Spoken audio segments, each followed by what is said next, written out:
আন্তর্জাতিক কূটনৈতিক মহলেই এই মুহূর্তে তীব্র আলোচনা।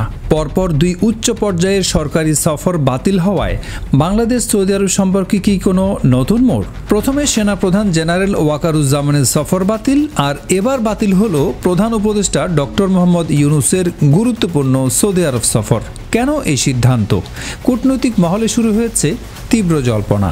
পররাষ্ট্র মন্ত্রণালয় এবং প্রধান উপদেষ্টার কার্যালয় থেকে এই খবর নিশ্চিত করা হয়েছে। কথা ছিল আগামী ২৭ থেকে ২৯ অক্টোবর সৌদি আরবের রিয়াদে অনুষ্ঠিতব্য অত্যন্ত গুরুত্বপূর্ণ 9th edition of the future investment initiative বা FII এ যোগ দেবেন ডক্টর মোহাম্মদ ইউনূস।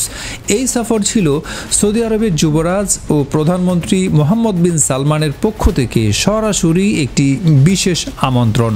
এই আমন্ত্রণের গুরুত্ব অনুধাবন করে গত জুলাই মাসেই সৌদি রাষ্ট্রদূত ডক্টর আবদুল্লাহ জাফর বিন আবিয়া রাষ্ট্রীয় অতিথি ভবন যমুনায় এসে আমন্ত্রণপত্রটি প্রধান উপদেষ্টার হাতে তুলে দেন। সফরকে ঘিরে প্রস্তুতি চলছিল জোর কদমে। অনুষ্ঠিত হয়েছিল আন্তঃমন্ত্রণালয় বৈঠকও। সৌদি আরব বাংলাদেশের জন্য কেবল একটি মিত্র নয়, এটি সবচেয়ে বড় রেমিটেন্সের উৎস।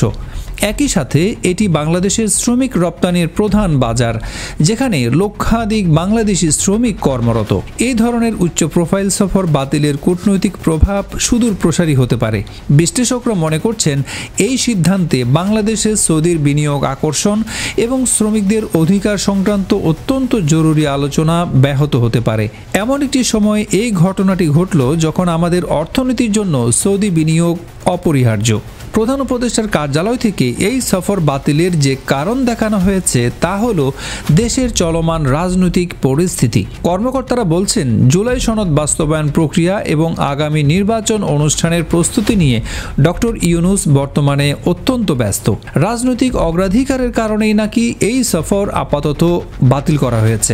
তবে একটি বিষয় লক্ষণীয়, প্রধান উপদেষ্টার পরিবর্তে এই প্রতিনিধি দলের নেতৃত্ব দিবেন তার আন্তর্জাতিক বিষয়ক বিশেষ দূত ডক্টর লুৎফি সিদ্দিকী।